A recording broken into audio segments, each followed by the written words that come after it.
Anong sira, sir? Kailangan niya ng tools? Reset yata. Reset, hindi ano yan. Ah, Nakabala pa kami.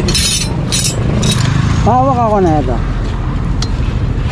Ay, maluwag yata yung kadena mo kaya natanggal. Kailangan i-atras yung gulong.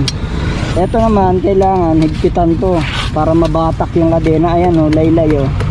Kailangan batakin yan pag ganyan o. Nagdi-deliver ka ba? Oo, boss. Oh, ano ka ba, Shopee?